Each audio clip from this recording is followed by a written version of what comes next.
Hello, everyone. Today we're having Mr. Jordan Romero. He is the youngest person ever to reach the summit of Mount Everest and the other top seven summits, across the world.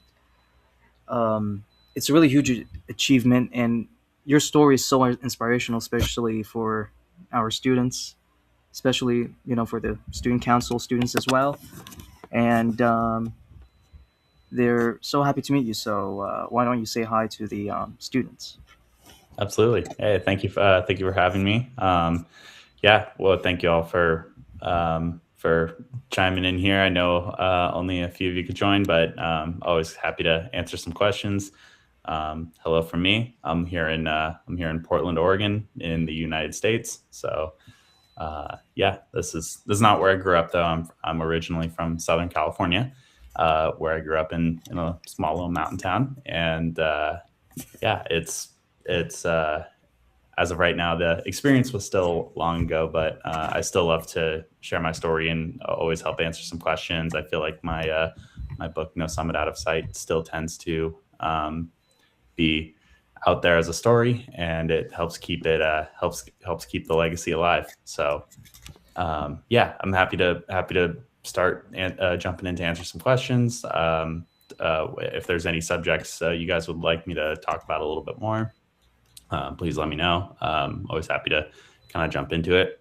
But yeah, I see Ahmed's question here saying which summit was the asking which summit was the hardest to climb.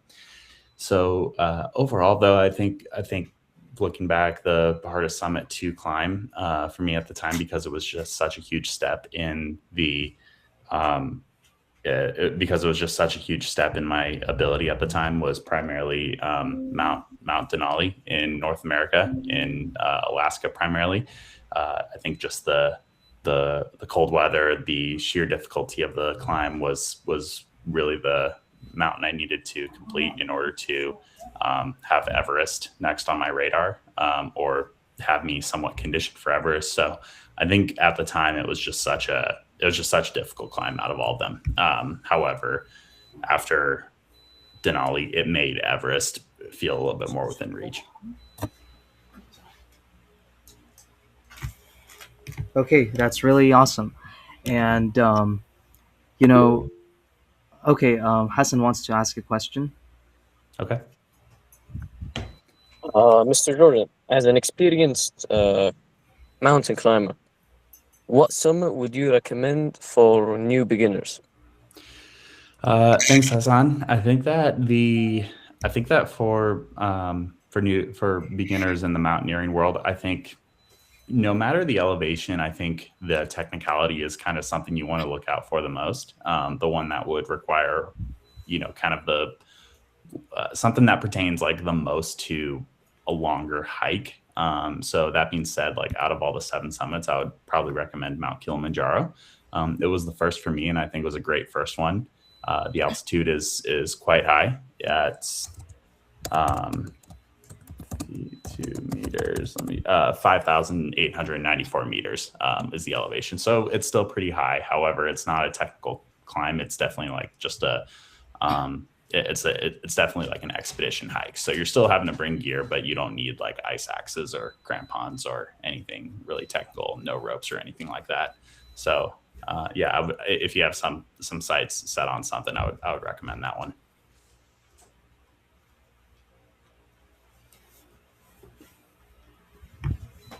Okay, that's pretty wonderful. Um, you know, I when I think about Mount Everest, the first thing that comes to my mind is, how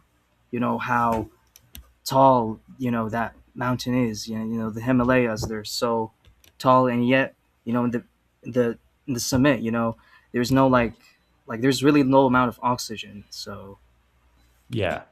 Well, so yeah, so essentially the oxygen is still there. It's just that it's primarily more to do with the air pressure itself, and it causes the air to be a little less just more thin in general. So it's hard to describe, but essentially what you're doing is like you can still breathe. you can still breathe. However, the amount of oxygen that you're getting um, is just less. So ultimately, your body is just um, working really hard to compensate for that, and so you're burning through your metabolism as at a pretty high rate. So um, obviously, supplemental oxygen helps, but you still only have such a limited amount of time when you're past the 8,000 meter elevation point. So it's no joke, man. The Himalayas are really really high up there, and you really have to know what you're getting into in order to prepare for any expeditions up there. Okay. So Hassan wants to ask something. You can go ahead now.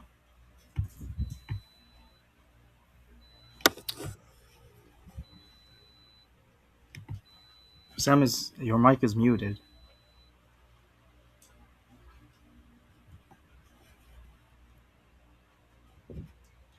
Okay. Okay. Okay, so Ahmed is asking, do you start climbing from the bottom of the mountain or from the summit? Good question. It's actually it's from the bottom every time, really. Yeah, none of the mountains you're really starting from the summit and climbing down. It's always from the bottom. So it'll always be from the lowest elevation point. Although it's not always sea level, you're always kind of at a like a base. Um, you're kind of just at like a base elevation, if it makes sense, because some of the mountain towns and some of the mountain areas are just at such high elevation already. So, but no, you never start from the summit. It's not more of a hike towards the bottom. So it's more of a it's always bottom up. Okay. So Qasim has a question. He says, did you train to start climbing? Like, do you need to have a good physique?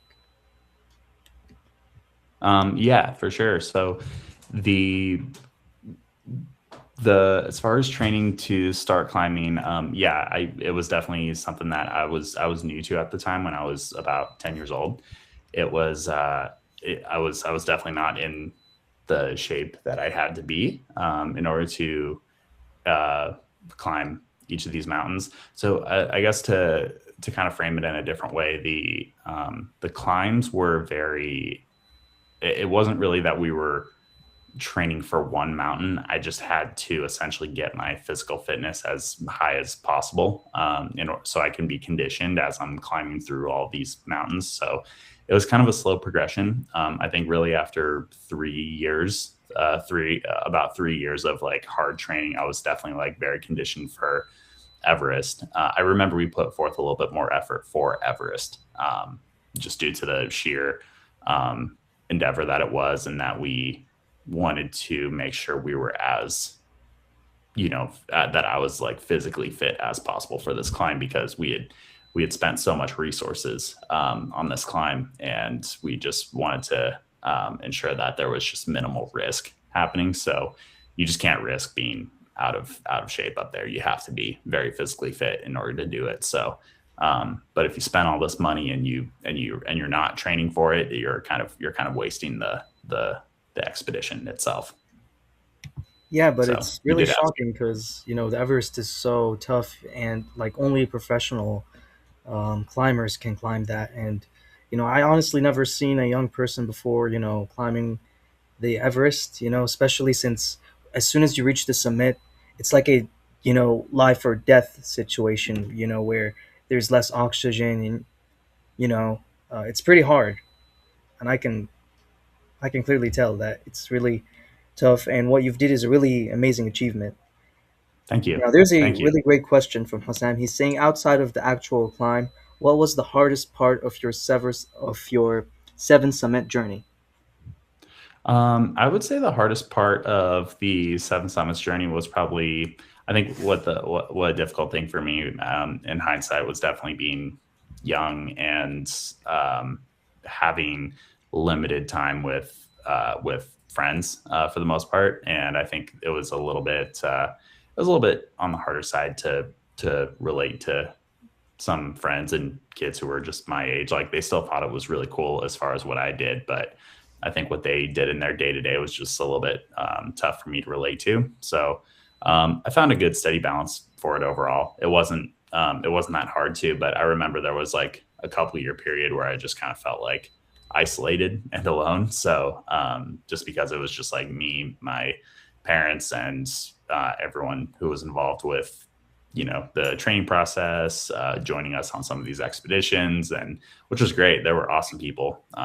So I remember that just being something that was emotionally tough at the time, but it was definitely, I think, like one of the hardest things that I eventually overcame, for sure. I mean, I completed all the climbs by the time I was 15, so I still had a couple more years to be as acquainted with peers who are of similar age, because it's a long gap between it's a big gap between my age and everyone else who are on these climbs, usually about like 20 years or so at least. Okay, Hassan has a question. You can go ahead. As you stated, Mr. Jordan, earlier, to start climbing, you need to start working out and start training. Could you elaborate further on what you're actually doing? Are you like bodybuilding, or are you focusing on more explosive movements like plyometrics? hmm Yeah, good question. So the type of training we were doing more so was it was a lot more outdoor recreation than you might think. So it wasn't really any specific like gym training.